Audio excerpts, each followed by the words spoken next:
गुणरत्नजी, पुढचा महत्त्वाचा मुद्दा आहे की आता धनंजय मुंडेंच्या राजीनाम्याची मागणी केली जाते। सर्व पक्षांच्या वतीनं देखील ही मागणी करण्यात आली। अर्थातच वाल्मिक कराड हे या प्रकरणाचे मास्टरमाइंड आहेत असा दावा देखील केला जातो आणि त्यानंतर वाल्मिक कराड कुणाच्या जवळचे आहेत तर ते धनंजय मुंडेंच्या जवळचे आहेत असा दावा देखील केला जातोय। तर धनंजय मुंडे यांनी जबाबदारी स्वीकारून चौकशी पूर्ण होईपर्यंत या घटनेच्या संदर्भात चौकशी होईपर्यंत राजीनामा द्यावा अशी मागणी देखील केली जाते। तुम्हाला काय वाटतं, धनंजय मुंडे यांनी नैतिक जबाबदारी स्वीकारून राजीनामा द्यावा की नाही? नैतिकतेचे धडे फक्त भटक्या विमुक्तांसाठीच आहेत का रे बाबा? नैतिकतेचे धडे हे केवळ माळी समाजासाठीच आहेत का रे बाबा? नैतिकतेचे धडे हे फक्त मागासवर्गीय आणि नैतिकतेचे धडे केवळ ब्राह्मण आणि नैतिकतेचे धडे केवळ आदिवासी भावांसाठीच आहेत का रे बाबा? नाही गुणरत्नजी, याला तुम्हाला एक संदर्भ देतो। जयंत पाटलांचं विधान आहे की देशमुखांनी राजीनामा दिला होता नैतिक जबाबदारी स्वीकारून। विलासराव देशमुखांच्या राजीनाम्याचा नाही राजीनामा देशमुखांचा राजीनामा नंतरची गोष्ट आहे। त्यांच्या पोरानं जाऊन शूटिंग केलेली, परंतु एका कष्टकरी कुटुंबावर कशा प्रकारे पोलीस स्थानकात सानंदाच्या माध्यमातून दबाव आणण्यात आला होता, त्याच्यामध्ये माननीय सर्वोच्च न्यायालयाने कशा प्रकारे दंड ठोठावला, विदर्भातली केस होती, त्यावेळेस विलासराव देशमुखनी राजीनामा दिला होता का? मला सांगा, ह्या केसमध्ये माननीय धनंजय मुंडे साहेब असतील, या केसमध्ये अशा कोणत्या पद्धतीने कोणते पुरावे देण्यात आलेत? कोणतेच पुरावे नाहीत। अरे मला सांगा, ज्या वेळेस एक डॉक्टर असतात, डॉक्टरकडे जात पाहिली जात नसते, रुग्ण आलेला पाहिला जातो।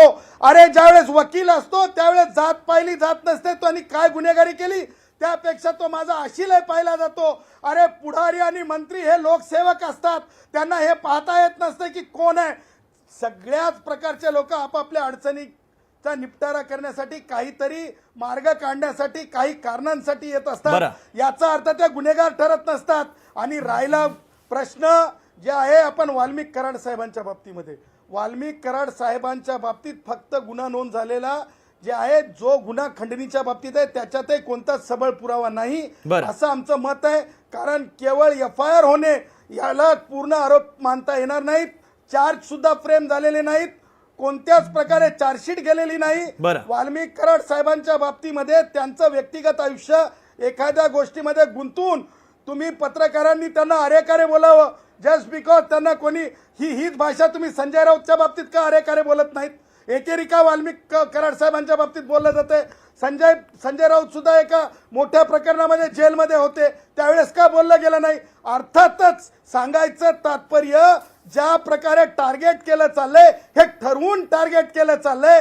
कारण एका भटक्या विमुक्त समाजातला माणूस एवढ्या वेळेस कसा मंत्री होऊ शकतो हे झालं नाही पाहिजे, अडचणीत आलं पाहिजे। ह्या सगळ्या सदावर्तेजी नेमका टार्गेट कोण करताय? केल्या चाललेल्या आहेत। टार्गेट कोण करताय? एक लक्षात घ्या की जे भुकेले आहेत, राजकीय भुकेले, ज्यांना स्वतःची पत वाढवता आली नाही, लक्षात घ्या, एखाद्या पारधी समाजाची माझी आई काही दिवसाच्या अगोदर आपल्याच सगळ्या चॅनलनी दाखवलं होतं, ती कशी विवळते हो, ही शेती आमची रे बाबा। त्या बाईंना म्हणते, एका मोठ्या कुटुंबातल्या लोक सांगतात की ती बाई एका आमदाराच्या कुटुंबातली आहे, ती म्हणते त्या बाईला ही माझी शेती, आम्ही कबाड कष्ट केलेली। अरे पारधी समाजात जन्माला येणं हे गुन्हा नाही रे बाबा, नो। हा तेवढाच मोठा अपराध आहे जेवढा ज्या अपराधासाठी तुम्ही फाशी द्या म्हणताय, हा सुद्धा तेवढाच मोठा अपराध आहे।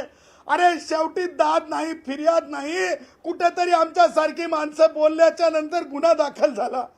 सांगायचं तात्पर्य, ही जी स्वतःला लीडरशिपच्या कॉम्पिटिशन मध्ये काही मराठा आमदार याच्यामध्ये प्रेशर आणून जे आहे अशा प्रकारचं जातीय ध्रुवीकरण आणण्याचा प्रयत्न करत आहेत, आणि म्हणून ह्या सगळ्या गोष्टी पॉलिटिकली मोटिवेटेड आहेत।